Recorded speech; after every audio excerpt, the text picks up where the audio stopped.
नमस्कार, म अस्किन ढकाल। केही दिन अघि मैले मेरो भाइको अवस्थाबारे एउटा फेसबुक मार्फत भिडियो सार्वजनिक गरेको थिएँ।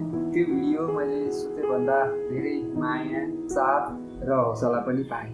देश विदेशबाट धेरै दाजुभाइ तथा दिदीबहिनीहरूले शुभकामना पनि दिनुभयो। केहीले हामीलाई सम्पर्क पनि गर्नुभयो र केही सहयोग मनहरूले आर्थिक सहयोग पनि गर्नुभयो। सबैभन्दा पहिले सहयोग, माया र हौसला दिनुहुने सम्पूर्ण महानुभावहरूमा हाम्रो परिवारको तर्फबाट हार्दिक हृदयदेखि नै धन्यवाद।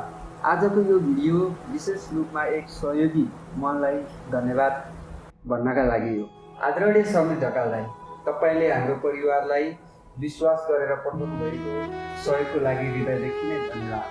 तपाईँको यो सहयोग हामीले तपाईँले चाहनु भएको उद्देश्यको लागि नै प्रयोग गर्दैछौँ। आज हामी यही सहयोगबाट मेरो भाइको लागि आवश्यक व्हिलचेयर खरिद गर्न जाँदैछौँ।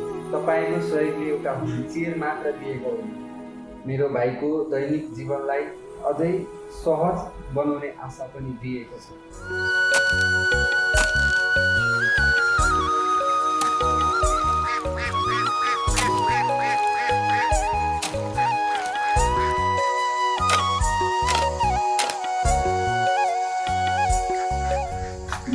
हामीले चाहिँ फाइनल यसलाई नै लिएका छौँ।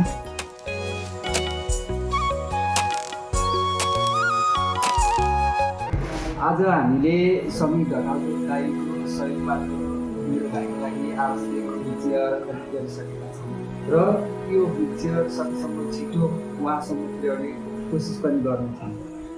समीर ढकाललाई तपाईँको सहयोगको लागि फेरि एकपटक हृदयदेखि नै धन्यवाद। तपाईँले हामीमाथि गर्नुभएको विश्वास, सहयोग र हाम्रो परिवारको लागि सधैँ अविस्मरणीय रहन्छ। तपाईँको सहयोगले मेरो भाइको दैनिक जीवनलाई धेरै नै सहज बनाउनेछ। यो सहयोगले हामीलाई एउटा ठुलो प्रेरणा दिएको छ। जसरी आज कसैले हाम्रो कठिन समयमा साथ दिनुभयो, त्यसरी नै भविष्यमा हामी पनि आफ्नो क्षमता अनुसार आवश्यक परेका व्यक्तिहरूलाई साथमा उभिने प्रयास गर्नेछौँ। यदि कसैलाई साँच्चीकै यस्तै प्रकारको सहयोग आवश्यक छ भने निसङ्कोच हामीलाई सम्पर्क गर्न सक्नुहुन्छ। हामी सबै समस्याको समाधान गर्न सक्छौँ भन्ने हो, तर आफ्नो क्षमता र पहुँचभित्र रहेर सकेसम्म सहयोग गर्ने प्रयास अवश्य गर्नेछ। अन्त्यमा समीर ढकाललाई प्रति फेरि एकपटक हार्दिक आभार व्यक्त गर्दछौँ। साथै यो भिडियो हेरेर माया गर्नुहुने, शुभेच्छक, हौसला र साथ दिनुहुने सम्पूर्ण दाजुभाइ तथा दिदीबहिनीहरूलाई पनि हाम्रो परिवारको तर्फबाट धन्यवाद। एउटा सानो सहयोगले कसैको जीवनमा ठुलो परिवर्तन ल्याउन सक्छ। हस्त धन्यवाद।